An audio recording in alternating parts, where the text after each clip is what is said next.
My name is Les Craig. I'm a general partner at Next Frontier Capital, based here in Bozeman. And we were a proud sponsor of the Montana Festival again this year.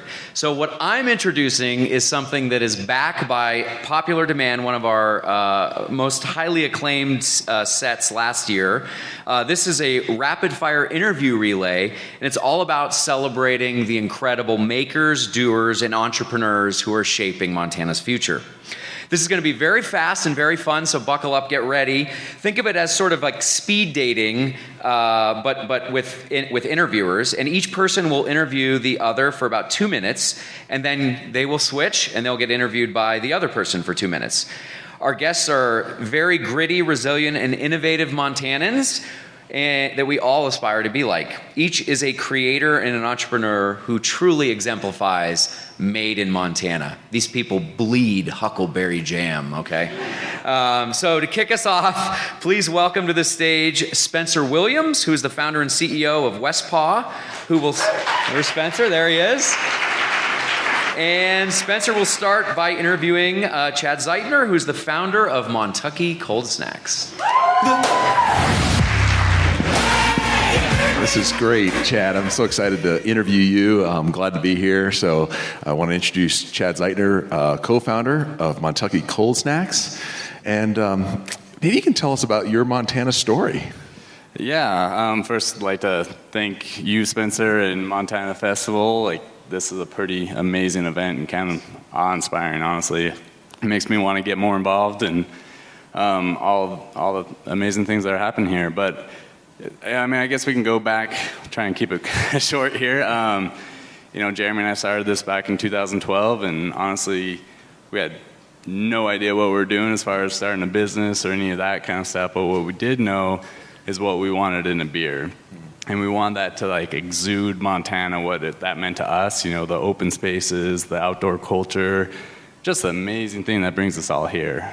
We just wanted an easy drinking beer that we could, drink on the river or skiing or whatever that was. There's already a lot of great beers here, but they kind of, become the focus of an event sometimes. And we just wanted something that was along for the ride. So,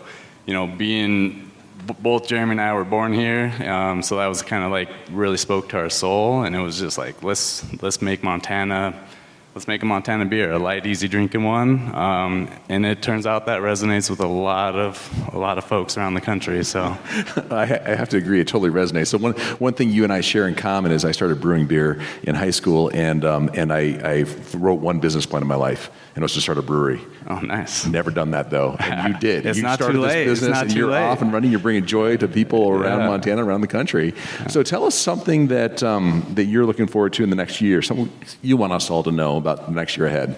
I mean, there's always a lot going on in our world, but I mean, we're in 47 states now, so we'll probably close out the remaining 3, and still in the works right now, but hopefully we'll have an NA beer as well. Coming out probably early next year, so look forward to that. And yeah, I mean, that's kind of the major ones. That sounds like a lot going on in the next year. I mean, that's major. Yeah. Expanding market across the country, new beer, new NA. That's awesome. Yeah, well, thank you. Chad, thank you so much for being here. It's wonderful to have you in our community, and thanks for bringing us some great cold snacks. Awesome. Well, thank you, Spencer. I got a little gift for you as well. Thank you.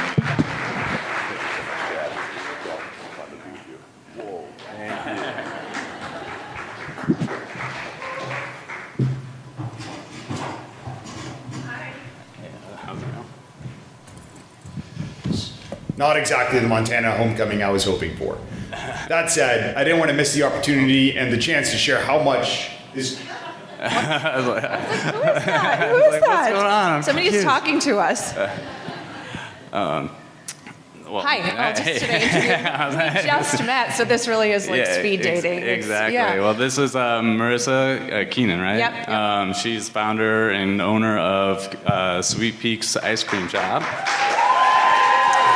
I don't bleed huckleberry jam, but I bleed huckleberry ice cream. Just so you know. You guys are all probably familiar with it. They got a great location downtown here, a great place for some cold ice cream on a hot summer day. So So that's probably our connection. Yeah, right? it was- It's cold things. Cold things, Yeah. all things cold, from ice cream to beer to skiing. I think, Yeah. we bonded over that in the Yeah. lobby about 20 minutes ago. So We did. It's like, what do you do and what do you like to do? We both like cold things. I also think we both are probably really into fun. yeah, I mean, how can you not be? Yeah, I think Those we're- yeah. ice cream and beer go hand in hand, I feel like. Two things that you don't necessarily need, but I do think we do need fun. And sure. those things are good. Cool. Well, Marissa, tell us about your Montana story. So I grew up in Big Fork, Montana, and was born and raised in Montana. And I wanted to get out of here. I wanted to get out of Montana as a kid. I wanted to go to cities, and I wanted to travel the world and experience everything that I didn't think was in Montana. And my parents encouraged it, said, yeah, that's great. Okay, go do the thing, go away to college, go travel, go backpack Europe, do all of the things. I ended up back in Montana after college and realized, as I think a lot of people that grew up here do, that it's actually really awesome. And I love the clean water, and I love the mountains, and I love skiing, and all these things. It's hard to beat. You Yeah. want to be here so badly. And that's this connection to place. And so what I found, and I've grown up around entrepreneurs my whole life, is that if I'm going to be in Montana, I have to contribute. And I need to not only decide what I'm going to do for work, but what are the things that I love about all these other places in the world that maybe Montana doesn't have. And that's really why I started Sweet Peaks, was the inspiration of the area and all of the farms and products, from huckleberries to flathead cherries and all those things. And ice cream to me is a blank canvas for telling a story about what we do and can do, just like your product also tells a story. So that's why I decided to stay and to connect and to grow into communities and to try to put products in ice cream that brings a lot of joy. Oh, it's amazing. Hope And so. it does bring joy. I Yeah, can yeah. attest to that for sure. Yeah. Is there anything you would like the audience to know that you're excited about in the coming year? Events like this really inspire me. The connection to people that are as engaged in, the positive growth of Montana, and the connectivity is so important. I'm really excited about the opportunity to put more product that's grown and cultivated and developed into my product, because I feel like that's such a platform to help us elevate each other. So I'm going to keep working with a lot of farmers and producers and continue to also give back to the communities where I have stores. I have a store in Kalispell, Missoula, Bozeman, and Whitefish, and really just support that area, so that I know that me being here and having the opportunity to have a business and build a team, the benefits go both ways. That's awesome. Yeah. Sounds like a fun year right there. Yeah, thank you. Well, appreciate Thank you. the time. So I brought you a gift. Oh, thank you. I'm testing the coldness of this reusable pint container. There's a spoon in here. I'm gonna and this have to is go filled eat it with right honey now. cinnamon ice cream. And we use honey from an apiary in Missoula. And of course, I got to have some fun swag. Stickers awesome. and stuff like that. So thank you. Oh, no, thank you. Yeah.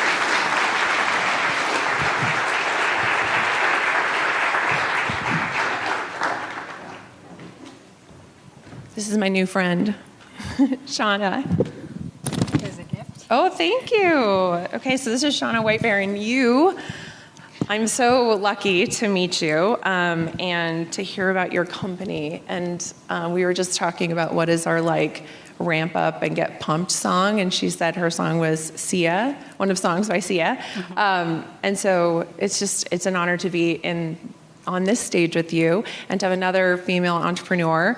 And I was looking at her website and trying to, just learn about what you do. And I think that, just like what I was saying, my company feels like a love letter to Montana. And I felt like your website also talked about how you came up with your product was really a love letter to someone that you loved. So what is your Montana story? Well, technically, my Montana story started in 2001 when my family moved to Three Forks, Montana. But my actual story really didn't start until 2014, when I decided to move back to Montana. And I really wanted to find a good community. And I went to a lot of events that was going on. And one of the events I went to was at the Emerson Ballroom. And it was like an Indigenous fashion show. And I saw these incredible Indigenous artists. It was like Ben Pease and Gina Still Smoking and Lewis Still Smoking. And even in the beginning, there was Be Yellowtail was also included. And I was like, I really want to be part of this movement. Like, these people seem like my Your community. Yeah. And so but then I didn't really know what my thing was. It wasn't until I started working at a cobbler shop, Carter's Boots and Repair, downtown Bozeman, and with a bunch of fellas, and here I come in, Shauna White Bear, and I was just captivated by all the things they were making. And I found this beautiful bison hide, and that was the hide I wanted to make my very first pair of moccasins. And once I started this passion, it turned into an obsession, like unhealthy obsession, where I'd work all day and stay until nighttime. That's an entrepreneur journey, yes, right? And I would lay in bed and I would think about like what else I can do. Mm-hmm. And then with that type of energy, I think people just kind of gravitated towards me. And I slowly started to build a community of, creative individuals. And I started to be part of, nonprofits in town and going to more events. And I think my story is still happening as we speak. And I've been so fortunate that the community of Bozeman and Montana have been such a great support system of me and my team that has grown. And also you have this incredible team that you hire. Yes. Some young college students. Talk about Indigenous that. college students. When I became overwhelmed and I was making all the moccasins myself, I was like, and I'm a self-taught moccasin maker.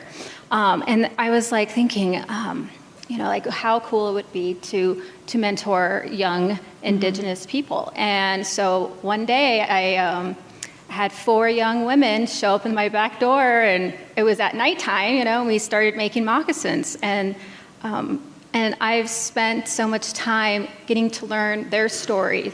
And all of them are from tribes from Montana. And, they all have their own unique story, and I let them have put their own little flair into the moccasin making. And they've built their confidence too, to feel like comfortable of like customizing their own moccasin. So do you feel like that's your next, like the next part? Well,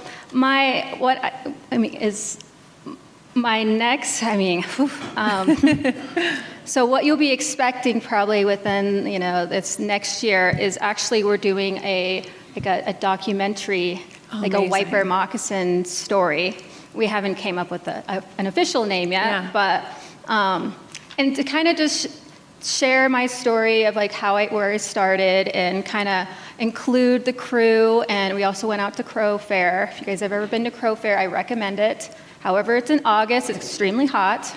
But that's for next year. I'll be going to hopefully film festivals and promoting the film and kind of spreading the word of uplifting my business, because we don't really have an actual moccasin making company made by Indigenous moccasin makers here in the US. So I would like to be that person. That's amazing. That's really good. Thank you. I look forward to the documentary and all the things as well. It's an honor to interview you, and I'm so excited for my gift. Well, thank you. Yeah.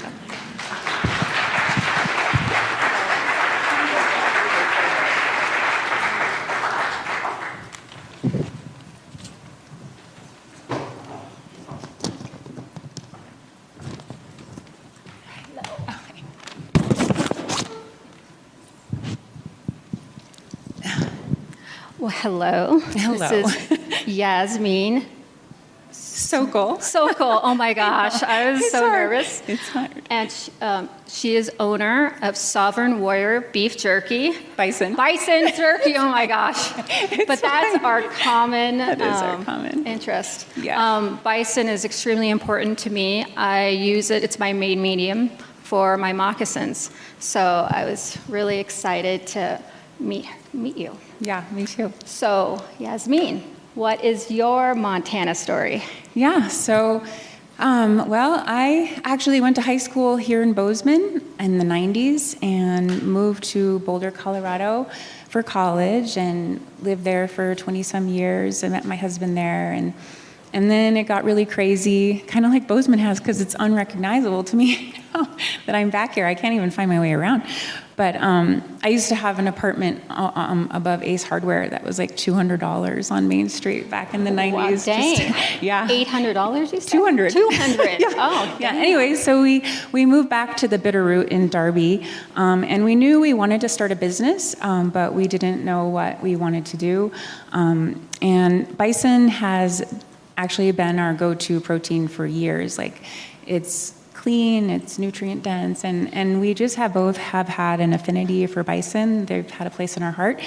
And so we found this bison ranch 5 minutes down the road from us, and they were raising grass-fed and finished bison, but they were struggling to sell them. So we knew like that was like the business. We were like, okay, this is it. But what are we gonna do? So jerky made sense. We were like, well, we should do a food product, something we can take outside of our town. Darby's like 1,000 people. It's very tiny. And so we wanted to create jobs where we live, but we knew we wanted to take the product out. And jerky is, it's light, it's shelf stable, it's a super popular snack food. So that was it. And funnily enough, I had actually never made a batch of jerky in my life before we decided to go all in on this business. But I had been cooking from scratch my whole life, so I was like, I got this. I can do this. So I failed a lot and questioned myself along the way, but eventually came upon some really good recipes. And so we actually. It was always important to me to keep manufacturing in-house. I didn't want to co-pack. Most jerkies are co-packed, and I just felt like you couldn't control the quality. And our process is very slow and handcrafted, and I wanted to also create jobs in our town. So we rented an auto garage and turned it into a food facility, and we've been at it about 1.5 years, and so far it's been pretty amazing. That is incredible. Yeah, it is. So where do you see yourself for next year? Yeah, so we are honestly just getting started. Over the next year, we're planning to expand distribution significantly, and we have new flavors in the works, and I'm actually launching a small skincare line of bison tallow products, which I'm really excited about. Yeah, when we first started, I wanted to use everything from the bison. So we were, processing the hides and the skulls, and I've been saving the kidney fat, for tallow. And I finally had time to actually start making things with tallow, and I was like, oh, skincare is amazing. So I'm going to do that. So I use buffalo tallow for my moccasins, the you do? conditioning them. Oh, amazing. And for my hair and my face. Oh, awesome. Well, I brought you some of my new tallow face balm. Well, that's very exciting. And some jerky, so that's my gift for you. Oh, well, thank you. Yeah. Well, thank you, Yasmin. Thank you.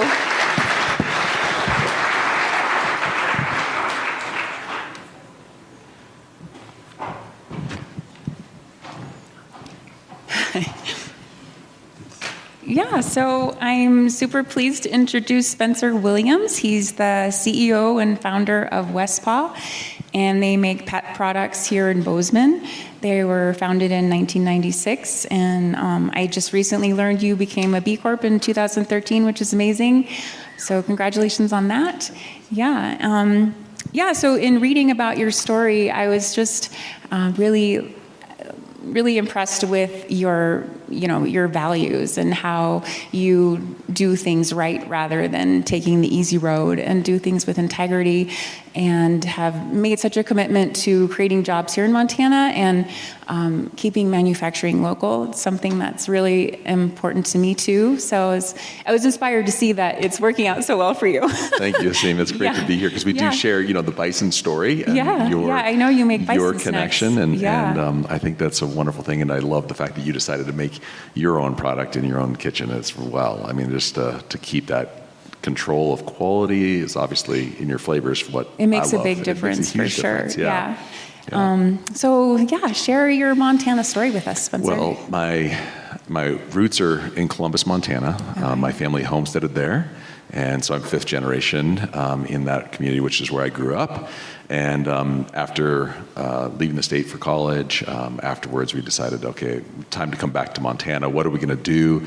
Montana in 1996 was a very different place than it is today. Yes. And so it's sort of like, well, maybe we should start our business here. And the idea was, if we could start a business that could manufacture product, we'd have a more diverse workforce and an opportunity to make a larger impact than, say, outsourcing our manufacturing to some other foreign country. And so over the years, we've steadfastly kept to that vision of let's manufacture, let's build a team that has great culture, that it makes a great impact both for the planet and for people. And at the same time, like, let's make dogs and people happy. And so we get to make dog toys and treats for dogs, which is just a joyful opportunity for us in our business. Yeah, that's super awesome. Mm-hmm. Yeah. I was telling you before that I actually bought one of your dog beds back in like the early 2000s. And it was honestly, I wish you still made them because it was the best dog bed I ever owned. And it was beautiful. Oh, yes. That's great. Well, we've had so many, like, I feel like in 30 years of the business, we've had almost 3 companies inside, right? We started off with sewn goods, and as the economics around sewn goods and the demise of the American textile industry came upon us, we got more and more into injection molding, and that injection molded line is what we're known for now, our really durable toys and treats. And I would love to find a bed for you somewhere in the back and maybe pass it along to you as an additional gift. Oh, and now I really find it exciting in the next, phase of life. With like 5 years we've been into treats, and we've been really focused on grass-fed and regenerative proteins from our area. And I heard you mention like nutrient-dense proteins is super important, and you're helping us eat better with bison. There's other folks in our community who are doing great work with bison as well. And it's really awesome for dogs because there's so much waste of organ meats, and we've been able to find a great supply chain in Montana and in Colorado where we can take those organs that often go to waste and use them for amazing dog treats that if work you really need well with our organs, toys. I can supply you with a lot of organs. We always need organs. I'm all about the guts of the animal. That's what we do. Awesome. So dogs love it. Yeah, so. they do. So what do you want to tell? What's coming up next for you in this next year? The next year is really exciting because we see a real demand for made in USA products right now, and that's continuing to grow. And we like to say that's caused a lot of disruption, but we've also had the strategy for 29 years. So we're leaning into the Made in Montana story, and our products are made here. And so we see lots of exciting growth coming ahead. We also see this opportunity to take our next step into foods to make a bigger impact with Montana proteins into dog foods that'll go along with our toys. And so we just are excited about continuing to grow our innovation and impact. That's awesome. That's awesome. Thank you, Yossi. So because we have such a connection to bison, I mean, your dogs need, a bed for sure, but don't they need some air-dried bison lung and heart? So treats, yes. These are for you to take back. Thank you. Thank you so much. Thank you. Thank you, Yossi. Thank you, Spencer. I think I'll take one.